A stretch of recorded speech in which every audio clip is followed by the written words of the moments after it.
அரஹர நம பார்வதி பதஜே. தென்னாடுடைய சிவனே போற்றி. மாதா பித்ருப்யாம் பபுஷா ஜனஹாப்யாம் உதான்வஹம் நமஸ்கரோமி விஜ்ஞாதா ஜனஹாப்யாம் சிவாப்தயே. அம்மா அப்பாவை யார் பூஜை பண்றாலோ அவள் அகிலத்தில் இருக்கக்கூடிய அத்தனை பேரும் பூஜை பண்ணுவா.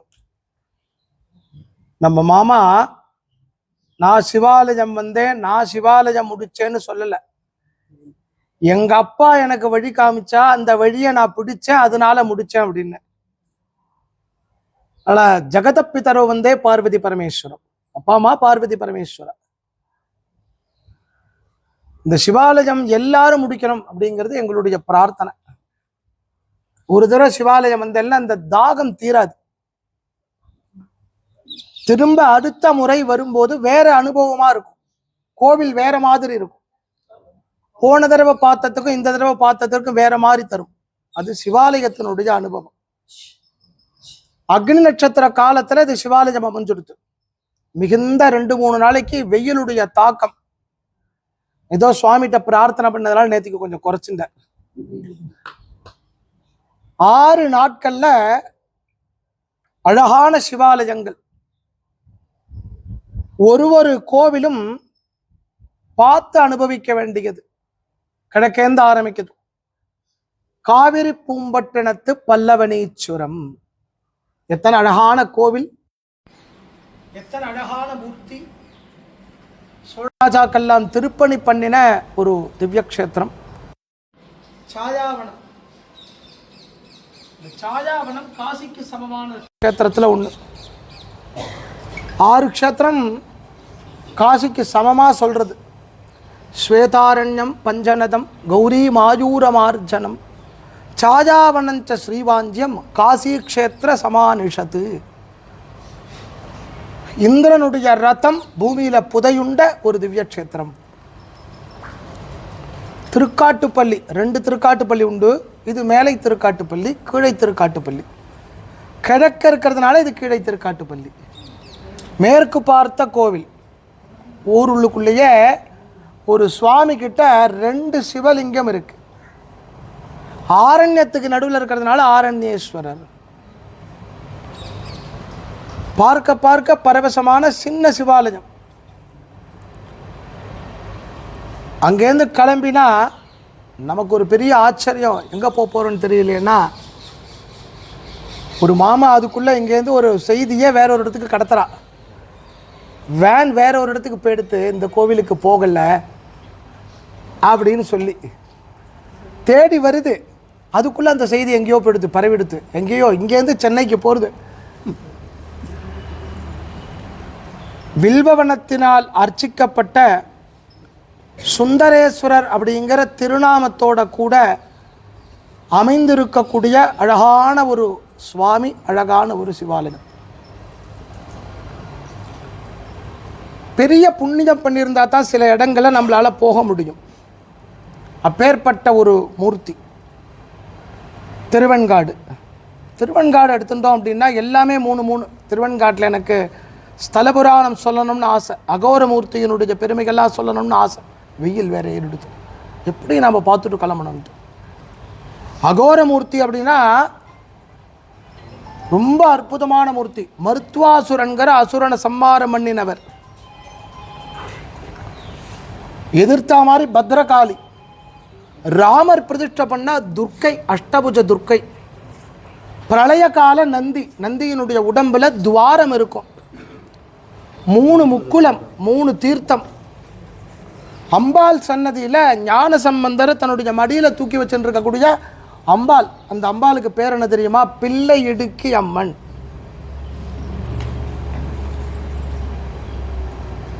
அதற்கு அடுத்தபடியா கடைமுடிநாதர், சடைமுடிநாதர். 16 பட்டையோட கூடிய சிவலிங்கம். ஷோடச கலாபூர்ணம் கோடி ஜென்ம பாப நிவாரணம். எத்தனையோ ஜென்மங்களில் பண்ணியிருக்கிற பாவங்கள் நிவர்த்தி பண்ணும் அந்த சிவாலயம். கொர்க்கை அஷ்டவீரட்டான ஸ்தலத்தில் ஒன்று. தட்சிணாமூர்த்தி விசேஷம்.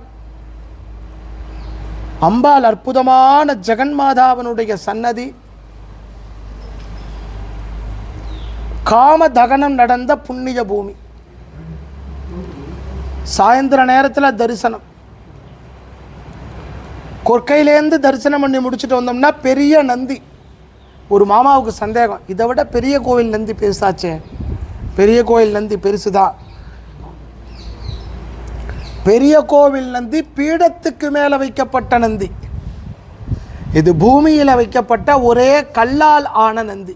இதை விட பெரிய நந்தி இன்னொன்று இருக்குது, திருவாடுதுறையில் பார்க்கலாம். ஆனால் அது ஒரு கல் கிடையாது.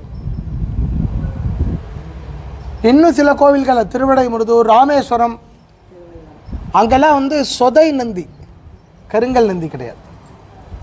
நந்தனாருக்காக நந்தி விலகிய ஸ்தலம் சிவலோக தியாகேசர். செவ்வாய்க்கிழமை அன்னைக்கு இதை முடிச்சுட்டு நேராக போனால் வைத்தீஸ்வரன் கோவில். வைத்தீஸ்வரன் கோவிலில் உள்ளே போனால் நம்ம மனுஷா கூட்டமே கிடையாது. காலையில் கிளம்பி சாயந்தரம் வரைக்கும் கூட்டம் கிடையாது. வைத்தீஸ்வரன் கோவில் பிரதட்சணம் பண்ணி சுவாமி பார்த்து கிளம்பினோம். பிரதம தினம் ரொம்ப வேகமாக ஓடி போயிடுது. காலையிலேருந்து துதிய தினம் காலையில் கிளம்புறோம். நேராக கிளம்பி போகிறோம். கானாட்டமுல்லூர், ஓமாம்புலியூர், மேலக்கடம்பூர், திருநாரையூர், தில்லையில் குடிகொண்டிருக்கக்கூடிய எல்லைக்காளி தில்லைக்காளி, திருக்கழிப்பாலை, சிவபுரி, திருவேட்களம், சிதம்பரம் நடராஜர். சிதம்பரம் ஊருக்குள்ளே வேனை விடமாட்டேன்னு துரத்தி விட்டு எந்த கோபுரத்தின் வழியான்னு இல்லாமல் 4 கோபுரத்தின் வழியாக வந்து 67 பேர் 4 கோபுரத்தின் வழியாக உள்ளே போனோம். கீழ கோபுரமா, மேல கோபுரமா, தெற்கு கோபுரமா, வடக்கு கோபுரமா, ஆனால் அத்தனை பேரும் நடராஜர்கிட்ட கூட்டிட்டோம். எங்கே கூடணுமோ அங்கே தானே கூடணும். சத்சங்கம் அங்கே தானே. சிதம்பர தரிசனம் ரொம்ப சௌபாகியம். நின்று எல்லாரும் பார்த்து பொறுமையாக வெளியில் வந்து, நீ அதை பார்த்தியா, நான் அதை பார்த்தேனே, இந்த நவகிரக லிங்கத்தை விட்டுட்டேனேன்னு தேடி போய் பார்த்து உள்ள நுழையிறதே சுப்பிரமணிய சுவாமியை சண்முக விலாசத்தில் பார்த்து, சிவகாமி சுந்தரி எல்லாம் நின்று வாசல்லேருந்தே பார்த்தாலே அம்பாள் அப்படி தெரிகிறா. 2வது நாள் ஜம்முன்னு ஓடிப்பெடுத்து திருத்தீய தினம் ஞானசம்பந்தர் பிரம்மோத்சவம் துவங்கிய புண்ணிய பூமி ஆச்சால்புர பிரவேசம். திருவெண்ணீற்று உமையம்பிகை அப்படின்னு அம்பாளுக்கு பேர். பஸ்ம விபூதி நாயகி அம்பாளுக்கு பேர். எவ்வளோ பெரிய பேர் பாருங்க. ரொம்ப மனப்பாடம் பண்ணால் தான் சொல்லலாம், இல்லாட்டி மறந்து போய்டுவதெல்லாம். திடீர்னு பேரை கேட்டோன்னு வச்சுக்கோங்களேன், திருவிழாவில் காணா போன மாதிரி திருன்னு முழிப்போம். இப்படிலாம் பேரை வச்சுட்டு போயிடுற அவா பாட்டுக்கு. பிரகாரம் பார்த்தா அவ்வளவு பெரிய பிரகாரம். ஞானசம்பந்தர் வாசலில் இருக்கார். உள்ள சுவாமி சுஜம்பு மூர்த்தி, மகேந்திரப்பள்ளி, ஊர் கடக்கோடியில் இருக்குது. தேவேந்திரன் பூஜை பண்ண ஸ்தலம். திருமுல்லை வாயில், திருக்குறுக்காவூர். சில பேருக்கு ஒருத்தர் பேசிட்டு வரா பஸ்ஸில், ஆமாம் திருக்கருக்காவூர் எங்கேயோ இருக்கே, இது திருக்குறுக்காவூர். அழகான அந்த சிவாலயங்கள். அப்படி இந்த 3வது நாள், இந்த 3வது நாள் பாதி அன்றைக்கி தான் வெயில் நம்மளை ரொம்ப திகிச்சுடுத்து. விடுவது விடுறேனா, உன்னை வச்சேனா பாருன்னு. அப்புறமா அங்கேருந்து கிளம்பி கொஞ்சம் நம்ம கும்பகோணத்து பக்கம் வந்தால் வெயில் இல்லாமல் இருக்குமேனு கிளம்பி திருந்து தேவன்குடி, திருவிசநல்லூர். திருவிசநல்லூர்லேருந்து கிளம்பினோம்னு கேட்டாக்கா திருமங்கலக்குடி, கஞ்சனூர், திருக்கோடிக்காவல் ஓடிப்பெடுத்து அந்த பக்கம். ரொம்ப எப்பயுமே இந்த காவேரி நதியில் ரொம்ப ஆச்சரியம். இந்த கும்பகோணத்துலேருந்து ஆரம்பித்து தஞ்சாவூர் தாண்டிய வல்லம் வரைக்கும் ஒரு பெரிய வெயில் எப்பயுமே இருக்காது. மழை காலத்தில் வெயில் ரொம்ப அற்புதமான சீதோஷ நிலை தஞ்சாவூர். அதனால தான் ராஜராஜ சோழன் பார்த்தா தஞ்சாவூர் ரொம்ப நம்ம வாழறதுக்கு தகுதியாக இருக்கும்னு அவனுடைய ஹெட் குவார்ட்டர்ஸே மாற்றிட்டான். இப்படி 1 2 3 நாள் ஓடிப்படுத்து. 4வது நாள் காலை, 4வது நாள் காலையில் கிளம்புறோம். சின்ன சிவாலயம் நாமளாக தேடி உள்ளே போகிறோம். நெடுநாள் வாழ வைப்பதற்கு உரித்தான நீடூர். நீடூர் பார்த்து சுவாமி தரிசனம் பண்ணுறோம். நீடூரில் அவ்வளவு ஆனந்தம். அங்கேருந்து கிளம்பி நேராக போகிறோம். இலுப்பப்பட்டு, பழமண்ணி படித்துறை, வாழ்கொழிப்புத்தூருங்கிற திருவாலப்புத்தூர். திருவாலப்புத்தூர்லேருந்து கிளம்பி திருவாலப்புத்தூர் சுவாமியை பார்த்துட்டு இங்கேருந்து கிளம்பி போகிறோம். மேலை காழி, பின்னாடி பார்த்தோம்னா அழகான சட்டநாதர் வெள்ளிக்கிழமை சாயந்தரம் பார்க்கக்கூடியவரை காலையில் அங்கே மேலைக்காடியில் தரிசனம் பண்ணுறோம். கருப்பரியலூருங்கிற பேர் அந்த ஊருக்கு. அங்கேருந்து கிளம்புறோம். குரக்குக்காவை முடித்தோம். அந்த பக்கம் வந்தால் திருநன்றியூர் மகாலட்சுமிபுரீஸ்வரர். அர்ச்சகர் பூட்டின்ட்டு வெளியில் வர இறங்கி உள்ளே போய் திரும்பி திறக்க சொல்கிறோம். ஒரு 5 நிமிஷம் தாமசமாக போயிருந்தோம்னா வாசகதவை பூட்டியிருப்பேன். வெறும் 5 நிமிடம். சாயந்தரம் கண்ணார் கோவில் பிரவேசம். எவ்வளவு அழகான கோவில் கண்ணார் கோவில். திருக்கோலக்கா, சீர்காழி, 4 அப்படியே 1 2 3ன்னு வேகமாக ஓடுறது. அப்பா இன்றைக்கி பார்த்தாச்சு, இன்றைக்கி எங்கே போக போகிறோம்? அதற்கு அடுத்த நாள் காலையில் கிளம்பி இதோ அப்படியே பார்த்துட்டு வந்துடலாம். இந்த பக்கம் நமக்கு அவ்வளவுதான், நமக்கு நெருக்கியாச்சு, இனிமேல் ஒன்றுமே கிடையாதுங்கிறத பொன்னூர் அன்னியூர் முடித்து அதற்கு அடுத்தபடியாக திருவேல்விக்குடி முடித்து எதிர்கொள்பாடி முடித்து திருமணஞ்சேரி. உங்களுக்காக 2 அன்றைக்கி கிஃப்ட் டெம்பிள். சனிக்கிழமைங்கிறதுனால கோடிகத்தி சாப விமோசனபுரம்ங்கிற பேர் அந்த ஊருக்கு. கோழிக்குத்தின்னு சொல்கிறது.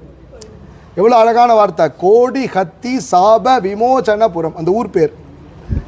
கதிராமங்கலம் வனதுர்கா பரமேஸ்வரி. அப்படி காலையில் உண்டானதெல்லாம் முடித்து சாயந்தரம் கிளம்புறோம். பந்தனை நல்லூர், திருப்பந்தனை நல்லூர், பந்தாடு நாயகி கந்து கிரீடாம்பிகா, இந்த சுவாமி பேரே அங்கே. அதே மாதிரியே அங்கே ஜெகன்மாதா அந்த லீலார்த்தம் எல்லாம் காமிச்ச க்ஷேத்திரம். திருப்பனந்தால் ஆண்பனை பெண்பனை, தாளவனேஸ்வரர் பெரிய சிவலிங்கம், சுவாமியும் அம்பாலும் ஒருத்தர் பார்க்குற மாதிரி கல்யாண கோலத்தோட. திருவாய்ப்பாடி சண்டேஸ்வர் சிவபூஜை பண்ணுற க்ஷேத்திரம். திருசேஞ்சலூர் முருகப்பெருமான் பூஜை பண்ண க்ஷேத்திரம். எதிர்த்தா மாதிரி பெருமாள் சன்னதி. 3 பெருமாள் பார்த்துட்டோம் அன்றைக்கி காலையில். நமக்கே தெரியாமல் வாசலில் பரிமள ரங்கநாதர் தரிசனம் பண்ணோம். அதற்கு அடுத்தபடியாக கோழிக்குத்தி வானமுட்டி பெருமாள் தரிசனம் பண்ணோம். இங்கே பார்த்தோம்னா திருப்பதி திருவேங்கடமுடியான் சீனிவாச பெருமாள் எப்படி இருப்பாரோ அதே மாதிரி பார்த்தோம். கும்பகோணம் வந்தோம். கும்பகோணத்தில் இன்னும் கும்பேஸ்வரர் பார்க்க போகிறதில்ல. அவரை கடைசியாக பார்த்தா ஒரு மனசந்தோஷம் இருக்குமேங்கிறதுக்காக கும்பகோணத்தில் ஆரம்பித்தோம். திருவலம்சுழி, வலம் சுழித்து சென்ற காரணத்தால் வலம்சுழி. தேவேந்திரன் கடல் நுரையால் பிள்ளையார் செய்து பூஜித்த விநாயகர் அங்கே இருக்கார். வெண்மை விநாயகர், ஸ்வேத விக்னேஸ்வரர், கருங்கல் பலகனி. திருவலஞ்சுழி திருவைக்காவூர் வில்வவன க்ஷேத்திரம். ஒரு வேடன் பயந்து ஓடி வரத்தே, தவனிதிங்கிற அந்த முனிவருடைய அந்த வில்வ மரத்தில் ஏழு நிற்கிறதே, யமன் துரத்தின்று வரத்தே, சிவராத்திரி புண்ணிய காலத்தில் நந்திய வாசப்பக்கம் திரும்பி நின்று யமன் உள்ள வராத வண்ணம் காக்க சொன்னதாக சொல்லப்பட்ட சிவராத்திரி சிவாலயம். திருவிஜயமங்கை அர்ஜுனன் பாசுபதாஸ்திரத்துக்காக தபஸ் செய்த புண்ணிய பூமி. திரிபுரம்பியம் அழகான விநாயகர், அபிஷேகமில்லாத விநாயகர். வருஷத்துக்கு ஒரே ஒரு முறை விநாயக சதுர்த்தி இரவில் ஒரு ஆடம் தேன் சுவாமி மேலே வைக்கும்போது விநாயக பெருமான் அப்படியே உறிஞ்சி விடுவார். திரு இன்னம்பூர் எழுத்தறிவித்தநாதர் அகத்தியர் பூஜை பண்ண மூர்த்தி, பெரிய சிவலிங்கம். குழந்தையெல்லாம் அழைச்சின்னு போய் சுவாமியை காமிச்சா நல்ல ஞானம் புத்தி வரும். அற்புதமாக கொட்டையூர் மேற்கொண்டு போகக்கூடிய கும்பேஸ்வரர் க்ஷேத்திரம், சோமேஸ்வரர் நாகேஸ்வரர் யாத்திரை சம்பூர்ணம். ரத்ன கச்சிதமாக ஒரு சிற்பத்தை எடுத்து செதுக்கினால் எப்படி உண்டோ அப்படி அந்த யாத்திரை. அந்த யாத்திரையினுடைய அற்புதமான அந்த மாதவி மாதத்தில் கஷ்டம்தான். யாத்திரை ரொம்ப கஷ்டம், வெயில் கொடுமை ஜாஸ்தி. இந்த முறை ஆற்றுக்கு போய் விஸ்ராந்தியாக 4 நாள் கழித்து உட்காந்துன்னு இதெல்லாம் நீங்கள் அசை போடுறத, இதனுடைய பேர் அனுபவம் ஈடு இணை இல்லாமல் நிச்சயமாக இருக்கும். தங்க நகையை வாங்கிடுவோம், பெரிய பெரிய லைட்டெல்லாம் போட்டு காமிச்சிருப்பான், தெரியாது. ஆற்றுக்கு எடுத்துன்னு போய் பகல் வேளையில் இந்த பொம்மநாட்டி எடுத்து பார்ப்பா. அப்படியே நல்லா இருக்கே, நல்லா அழகாக அந்த ரத்தனப்பட்டையெல்லாம் வச்சுருக்கான். அப்படி கொஞ்சம் பார்த்து அதை அனுபவிச்சு, அவளுக்கு அதனுடைய அனுபவம் அது. அப்படியே பார்ப்பா, அது ஒரு சந்தோஷப்படுவா. நல்லா இருக்கு, நன்னா ஆத்து மாமா நன்னா வாங்கி கொடுத்துருக்கார் அப்படின்ட்டு. அது மாதிரி அதில் என்ன சந்தோஷம் வருமோ அது தெரியல. அது மாதிரி கோடி சந்தோஷம் இந்த சிவாலயத்துக்கு வரும்போது மட்டும்தான் கிடைக்கும். அப்பேற்பட்ட அந்த பரம சந்தோஷம், பரம சௌபாக்கியம் எல்லாருக்கும் சௌக்கியமாக உண்டாக்கி தருது. மேலே மேலே எல்லாருக்கும் சௌபாகியத்தை தந்து 274 பாடல் பெற்ற சிவாலயத்தை எல்லாரும் சம்பூர்ணம் பண்ணணும்னு கோடீஸ்வர சுவாமி கிட்ட என்னுடைய பரிபூர்ணமான பிரார்த்தனை. அண்ணாவுடைய அனுகிரகத்தோட அண்ணா அற்புதமாக பேசினார். அவருடைய பிரசாதத்தோட, ஏன்னா சிவபூதின்னு இனிமேல் நம்ம அவரை சொல்லலாம். சிவபூதியினுடைய அந்த பிரசாதத்தோட எல்லாருக்கும் மாமாவனுடைய ஆசீர்வாதம் கடாட்சம் கிடைக்கணும், பரமேஸ்வரனுடைய சாயை நம்ம மேலே படணும்னு சொல்லி சுவாமியை பிரார்த்தனை பண்ணிக்கிறோம். ஹர ஹர நம பார்வதி பதஜே, தென்னாடுடைய சிவனே போற்றி. இதில் ரொம்ப விசேஷம் என்ன அப்படின்னா, சாஸ்வத் இந்த குழந்தை வந்து இந்த வயசில் 6 நாள் நம்மளோட கொஞ்சம் கூட அவன் சோர்வடையாமல் நம்மளோட யாத்திரை வந்தால் மத்தியில பெரிய ஒரு அதுதான் பெரிய பாக்கியம், அது பெரிய சந்தோஷம். நல்ல சமத்து, நல்ல எல்லாருக்கும் அந்த குழந்தை பார்க்குறதே பாலகனா ஞானசம்பந்தர் மாதிரி இருக்கான்.